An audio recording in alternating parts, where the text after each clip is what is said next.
with them brand new high heel stilettos. Smell like rose petals. Heard you a rock star.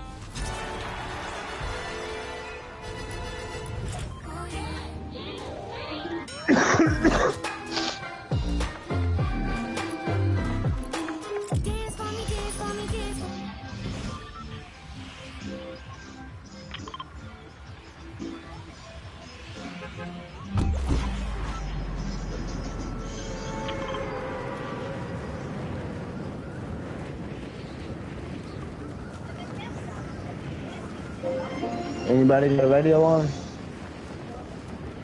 Talk to me.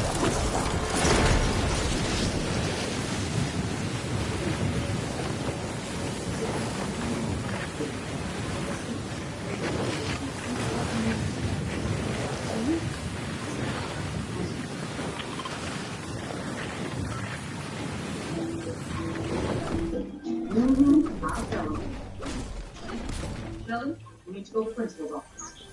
You do that every time. Why? Okay. So, let's go on start. So, Hello. oh. What are you doing? I don't know. I think it is. All right. You do something wrong? Not that I'm aware of.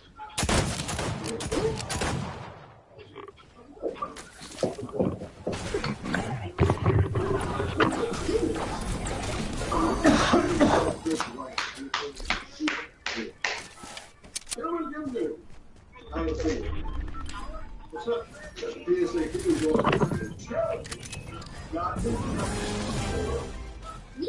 Thanks, Tom. You should put that up on the screen. Man, show me the only thing in the school to ever do this. It was fun. I enjoyed it. So what's this mean? Maybe some pictures. Colleges in one week.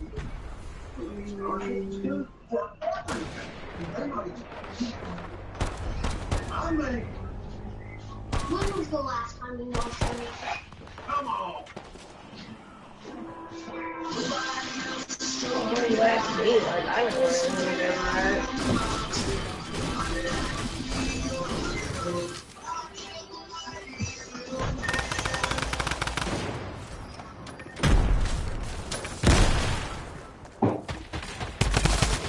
Can you believe it? Not just that.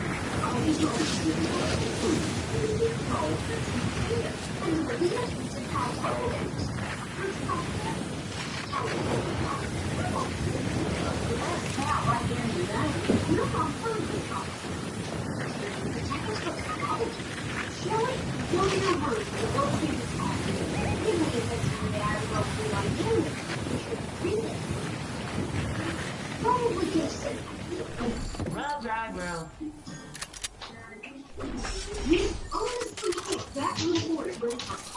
Hey, I think he was ready for high school. Here we are, a year and a half in, and he's That is different. He's got you and Dorothy over there, and he's still living at home with his lover and his sister. And me. Sure, I understand over. Because these schools are easy strict now. It's like football. You gotta strike while the iron's hot. This is nothing like football. Oh yeah? What if he stops being smart later on? How's your dad gonna happen? Oh, off his head? Will you help me, please? Sorry, I'm not part of this conversation. Man. At least Dad's on his side. Doesn't matter. Mom's gonna win. She always does. But I have to leave for college at some point. If you went to college, you know what would happen. I didn't know how to do it. You would die. You would come up on the floor and die. That's not true. You take care of your babies. When you're in pain, you're college. My goodness, you're well finished. Just find out what happened. I didn't know what happened. Well, Shelly, I'm very proud of you for doing so well on that test. But you can't go on to college. Mom, in a few years, sure. But right now, you can just keep taking your one college class with Dr. Stern. Why can't I go there full time? It's an hour away. It drives you back and forth every day. I'm the one who's been driving him, and she loves it. I'm so sorry. I'm sorry. Dr. Sturgis visits. What if he acts as my guardian? Should be a crazy one. But it will only be on school nights. Yeah. What's the point of being children if I can't take advantage of opportunities like this? They're still discussing it. On this one, it's touch and go. Is Steve the John really that crazy? Yes, you don't know squat about kids. Why are you even considering this?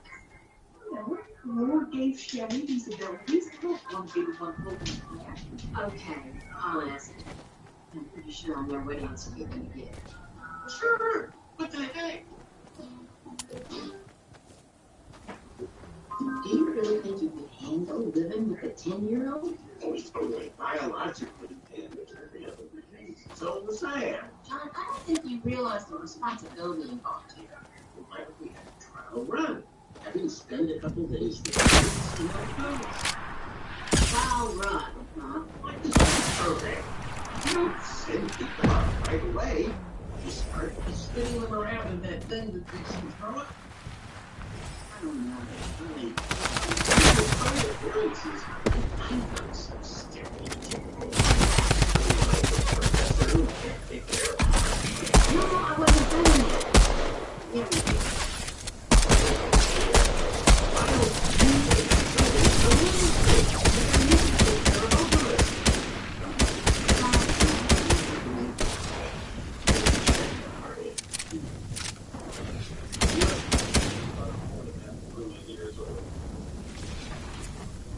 Shelly, you need to talk to me.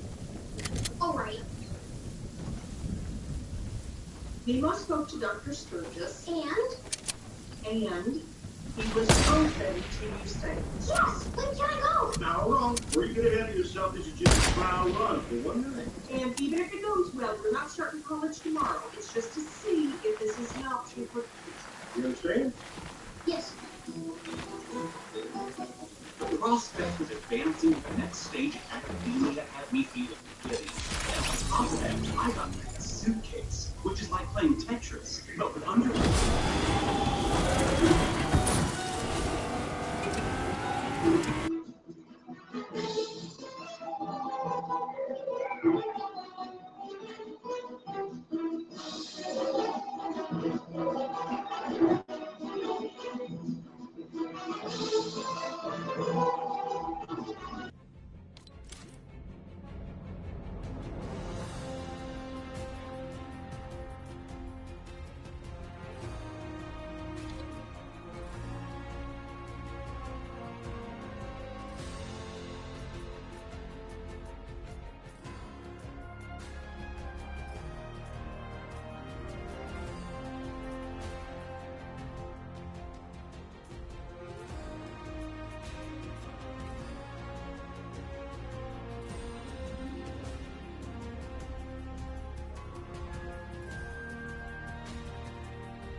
place spot on the leaderboard. This could be a huge shift here for them. Jagveer, another team that desperately needs a solid game here to continue to climb the leaderboard. You see him just holding on, utilizing the armored wall. Such a significant play here. Wait, no. It's a fatal four-way. A fatal four-way. They're all solos. Solo players here in the final moments. Jagveer taking out Little J. It's a 1v1v1. Lime there on the high ground. Landjock in that middle layer, looking to hold it down, showing his veteran status in style. He's trying to dive down and find this player on the low ground. Does not end up connecting with him. Does find a few material, but not a lot to work with. I wonder if he's going up the mountain right now. There goes a play. Landjock is towards the low ground. No builds to recycle. This one is going to get tough. I feel like I saw this earlier today with multiple teams going down, unable with the build. That's Jagveer going to fall. Lime, it's only sooner or later as he has the high ground and the position to take the victory royale in game number 2. He takes it home, and what a way to do it. You see the elevation changes? If you're a team and you're a player like Lime, you know that is a huge red flag for the lobby. You can have the opportunity there from the high ground to suffocate the remaining players and keep them down, and that's what you see Lime do just that. Landjock had no opportunities to climb, and fortunately for them, they're walking away with a beautiful VR. Look at the excitement here from Lime as he takes home that VR. Hey, listen, congratulations to Lime and Chip. Huge game from you all. Obviously, Chonker Speedway is working out in your favor. We can't wait to see what else you could do from there. Yeah, definitely. I was going to mention that as well. They were the team fighting Poppy Blast and Show game after game at Chonker Speedway. And they went ahead and were able to outlast so many teams, saving so many mats, recycling through that mid layer. They waited till Dog and Jay became a target of some of that spray, and that's when they took it. Even though Chip didn't have a ton of mats and resources, it was Lime at the end of the day. Didn't matter how many teams tried to spray him down. He was built like Bob the Builder. He really was. But look, we got to have the desk break it down. So Kelly, Clay, Tokata, take it away. Big congratulations to Lime and Chip right there. Lime ending up with the first place VR, holding height from Zone 8. And the fact that they were in 11th place before that game, we know for a fact that we're going to be seeing them in our top 10. But Clay, I love it when it comes down to a 1v1v1v1. That was just such great gameplay all around for everyone, because it's duos, we're hyping it up, and then it seems to always come back into these solo clutches. Look, as you see, unfortunately, Chips falls a little bit too early, but look at Lime's dedication and perseverance there as they get such a great refresh. You see 48 total builds, 5 players left at this moment. They're all solos. Dog is hyper aware at this moment, looking for every opportunity they can to get any shots onto them, and it just falls into their hand. I mean, you can see Jagveer trying to do everything he could to make it to the zone. Unfortunately, gets knocked down, and Landjock, he had no materials. He said, you know what, let's emote it out. I've done what I needed to this game. Got the second place, got the placement points, got everything they needed to bump themselves up on that leaderboard. Speaking of being bumped up, once again, Favs and Snacky making it into the end game there, and they're sticking around the low ground. I think they went down around 7th place, but still able to grab eliminations, Clay. Yeah, and you can see how well they work together in some of these clips right here. They took down Jelty pretty late in the game, but just look, working together, even though Snacky is a little bit separated, Favs is right on the other side there to help him out. He does end up falling, but look, they're right there. They're together. They're trying to fight box to box, and yes, do they go down? Yes, but they're together, right? And I know I said that a couple times, but that's really what matters when you're in these moments and these final last couple zones, because if you can box fight with your duo there, you have a better chance of getting out. And one thing that I noticed, our top team there, Pars and Rays, going down a little early in 21st place. So definitely our top 10 leaderboard is going to be moving around there. Which teams are going to be joining us? Well, let's find out. Pars and Rays, though, I say that they are still in first place, but that lead from Favs and Snacky dwindling down, Takata. I mean, you can see it from last match yesterday to now bumping it up into game 2 to 2nd place, and now increasing that lead. Favs and Snacky are doing an amazing job of holding strong, but another duo which is doing just as a great job as Pars and Rays, although just like you said, they went down a bit early in this last match, so that difference between the 1st and 2nd spot is getting thinner and thinner, so they're gonna have to step it up if they want to stay on that number 1. Yeah, they're really going to have to just play so perfectly. They can't afford a misstep, because even if it comes down to tiebreakers, look, they're both with the victory royale, so it'll go to average eliminations, and they are right there, neck and neck, back and forth. We'll take a look over though. Oh, Kayla, you see what I am looking at there. Number 18 making their way up. Slowly but surely climbing up the leaderboard. And of course you want to walk away in first place, but if you can't reach that, then you want to try and reach it as high as you can on our leaderboard, because the higher placement you are, the more money you're going to earn. And you know what? Originally, we would have seen Lime and Chip, who were in 15th place last game, but after that incredible VR, they've bumped themselves up to the top 5. So there is still so much chance, so many opportunities. These teams right here can follow in the footsteps of Lime and Chip and climb up 10 whole placements. So still a lot of opportunity here, but we got to talk about what we saw in the early game, of course, because the early game is going to be affecting the end game. Salty and Courier, they weren't below threshold that game. They were able to grab some good eliminations. So what exactly changed there, Clay? Well, we saw that off-spawn fight where Courier actually had to just run away and disengage, come back later to try to go for that reboot card. And that's where it comes in. That damage early on, even if you're not able to get all of your teammate out there, you can grab that reboot, get them back in, and that damage will still count towards the Storm Surge. So sometimes being contested is good, and other times, not so much. Yeah, a lot of early fights there, and we actually saw xyaa go down early, I think, in Zone 5, and, I mean, we saw Jelty survive towards the end game there, Takata. Yeah, I mean, we saw xyaa go down right when the half and half zone appeared, and then we saw Jelty still up and going in the top 10, I believe, ended 8th or 9th place, so great solo clutch from Jelty there. And now I'm kind of curious to see what happens when they both make it to the end game, go for that high ground, and maybe secure the victory royale. Well, if it's anything like what we saw in that last game, it looks like it's not going to be a duo competition. It's going to be a solo in-game finish, but maybe game number 8 is going to be a different story. Or game number 9. So let's find out and toss it back to Jacob and Panda. Thank you so much, and a beautiful breakdown once again. After 2 games, 8 total in the finals, we're seeing another big shakeup over the leaderboard. And one of the things we talked about, your pick, Batman Booga, not having the best end of day number 1 after starting with a victory royale. I saw him in the top 10 that time around. You know, this is one thing I will say to kind of speak to them as a team. They are consistent. They find their way to the end game, but it looks like the last couple games on the day, we watched Batman Booga go down, and unfortunately then it's just a downhill spiral there for Wheels. So they need to make sure they stay together and stay up in those final moments. You cannot afford to lose out there in those last few seconds. That's where all the points are available, but points are available. It's game number 9. Let's dive into it.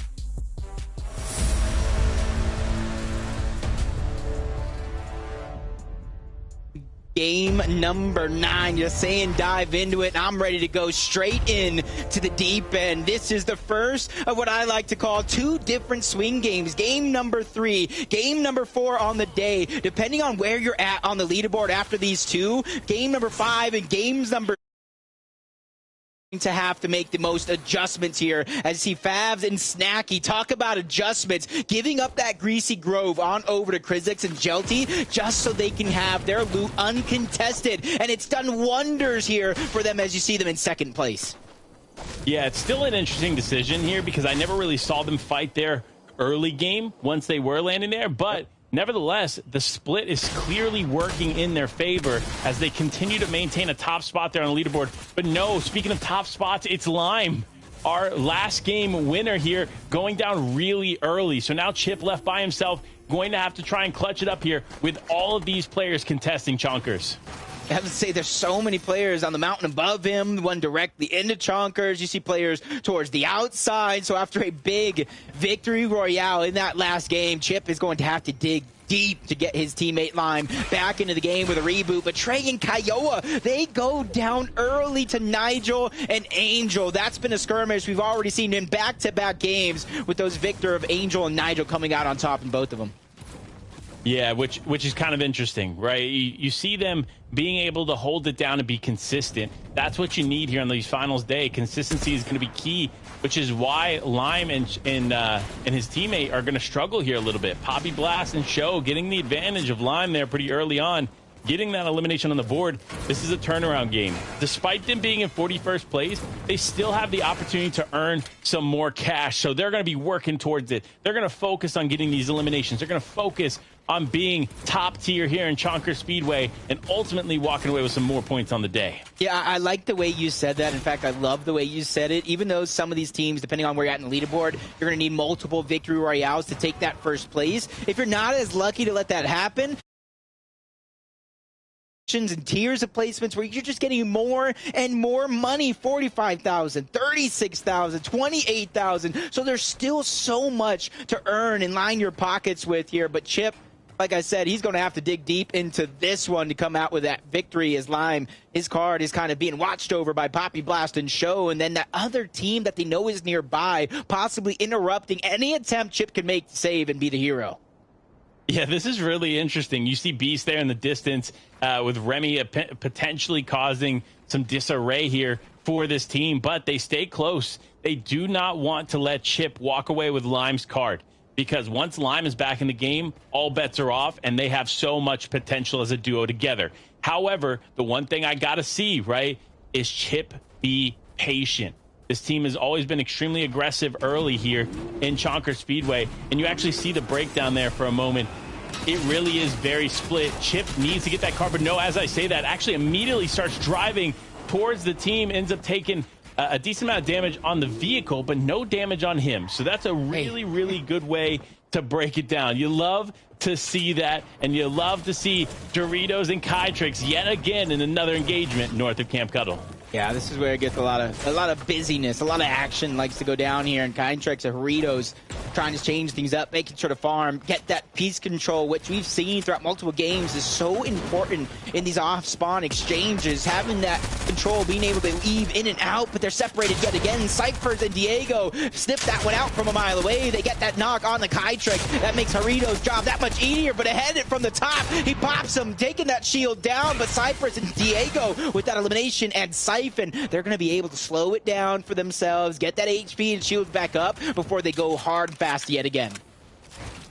Listen, it's all about the patience matched with proper aggression here, and that's what we're seeing from Cyphers, and ultimately walking away with a couple eliminations there for Diego. That is 6 points there for them, but there's more points happening here across the board. We got to dive into some of the action going across the map here, as we see Nate and Frappe working together as a duo, looking to catch Wale off guard. This is a huge elimination there right outside of Logjam. Yeah, they usually kind of run and disengage. This time around, they're choosing to get a little bit more aggressive. Those elimination points, you see Smuck and Clutches in the same spot over towards Covert Canyon, but that one's less surprise. Oh my God, talk about a surprise. A great shot from Wheels there through the covers to go ahead and continue to mount that pressure, but our first place team, slow and steady, sticking to their boom pit and the foundation, getting a position into zone as Epic Whale is eaten tonight. Definitely are. They have had a huge day number 2. Like Clay talked about yesterday, they are notorious of not necessarily having the best day number 1, but making it up here in day number 2, and that's what we're seeing here with Epic Whale taking down Blizzard. I think Blizzard was unsure that Epic Whale was there and fully got to take advantage of that elimination. So good call out on Clay's part, talking about the day 2 progression here for Epic Whale and Arkham, because it really is a good point. Yeah, but this might be the time you might want to disengage. And they don't know it, but we do. That's the first place team that's been performing well almost throughout 8 games so far. They've gotten a victory royale at the very minimum, so setting themselves up for a great finish here, but they have to go through Epic and Arkham if they want to continue to traverse on this side. Otherwise, they're going to have to choose a different route, backtrack on out of there, and go somewhere else. I'm going to play a little bit of a different storyline for you, right? I think Epic Whale and Arkham need this fight, and they should take it. Imagine the point difference they could make if they get the eliminations there onto Pars. Like, that is a huge turn there. That'll remove them potentially from that first spot and allow for more teams to climb. So if you're them, obviously you don't know it's them, but if you're them, you need that engagement to take place. Nate and Frappi not slowing down. They got that early elimination, I do believe, onto Wall. This game is definitely gets stacked. surge is so important for these teams to get early. You said it yourself. Once you get the storm surge early, the tags that you need, that allows you to play a little bit safer, get into the position, get the high ground, and go ahead and block any opportunity from players trying to get in the zone or trying to get into a spot that could rival yours. You see Frappi and Nate just taking that moment, get their shields back up, but a team is slowly but surely might be trying to hunt them down. Yeah, slowly but surely on the prowl here. You see these teams coming out of nowhere, right? They're trying to make sure they can get these early game engagements, and now they have a huge advantage here onto Nate and Frappe. With them on the low ground here, it's super easy for this other team to get tags, but no, they decided, it looks like, to disengage, and Nate and Frappe may be safe here. Yep, maybe safe for now. We're going to check in with them a little bit later to see if they survived all that chaos. Second place team, Favs and Snacky, just trying to mat up, get themselves a good spot in towards zone. And you see Favs is the first NA West player with a VR in both Duo FNCS finals. That shows he has experience. You know, that's why they're in the position. We talked about the Rocky semifinals performance, needing that victory royale in this sixth and final game. They've definitely changed everything up in this finals lobby. Yeah, speaking of teams changing it up, look at this. It's Frappe and Vanilla's going at it in the vehicle. This is after Wale was taken out, and sure enough, Frappe going to get the advantage of Vanilla's. You love to see when there's a little bit more interesting things taking place in an engagement like that. Yep, second time we've seen Kinzo and Caleb kind of set up around this spot. This is where they're trying to take advantage of a lot of those southern teams trying to rotate towards the zone now. They spot out Remy and Beast, trying to keep their distance, not shoot too early, and that's a disciplined trigger finger from a passive team that shows that they've perfected their gameplay, finally taking the shots that they want. That's going to be a couple onto Remy as they go ahead and hiding back into that bush. I think they're going to rotate on out, but another team, Epic Cyrazor and Nigo, landing towards that side spot. You know, for them, it's just all about positioning. It's all about positioning. And for me, it's all about this name. I always get Cyrazor's name wrong.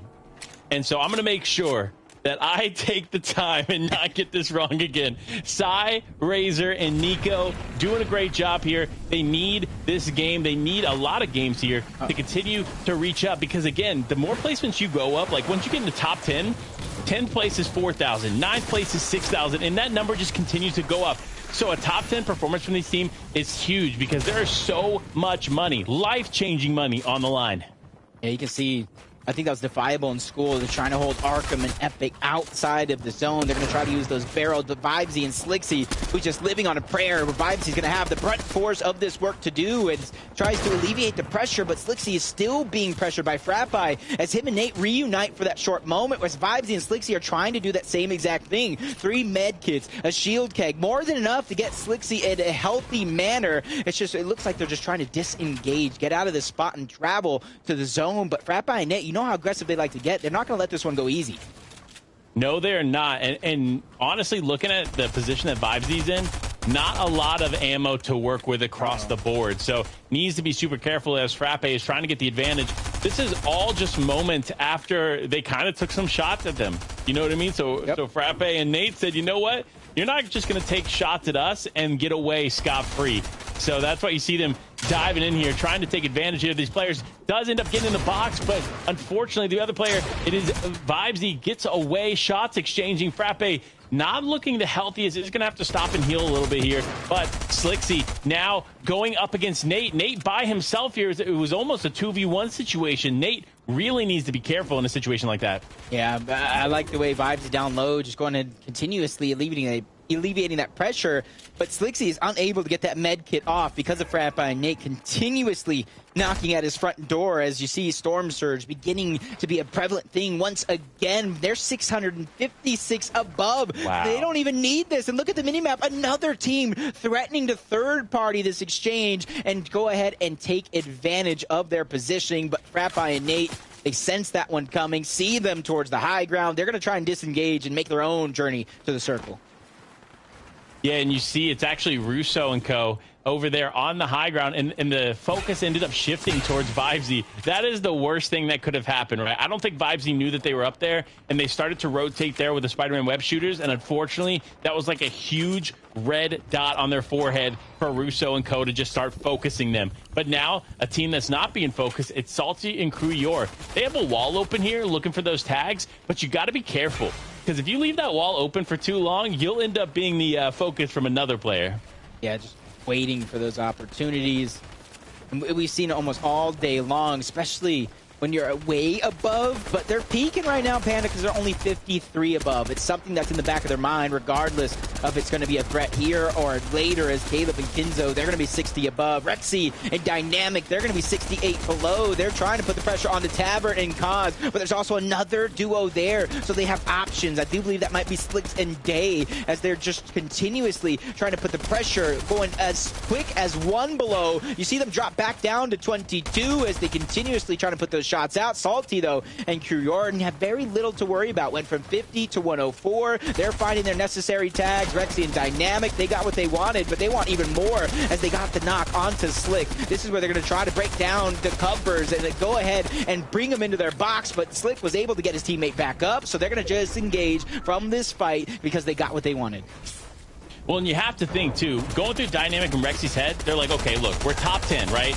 We're probably in 6th place right now, right? If we don't take these kind of risky plays, we can continue to climb. But speaking of risky plays, it's Caleb and Kenzo here, top 3 situation, finding themselves kind of struggling here in this engagement, to say the least. And bouncing around. Kinzo is able to get one onto Pars. That's a big elimination. That's one half of the first place team. And look at the elimination feed. I don't know where, I don't know how, but Arkham is continuing the comeback story. But can they continue it overall throughout the course of these games? 427 above, drop down to 388. Kinzo and Caleb have very, very little to worry about. The only thing is getting the health and shields back on up, because they have a quest towards the circle as they're so far off. Yeah, Ray's not necessarily in the best position as a solo player, but look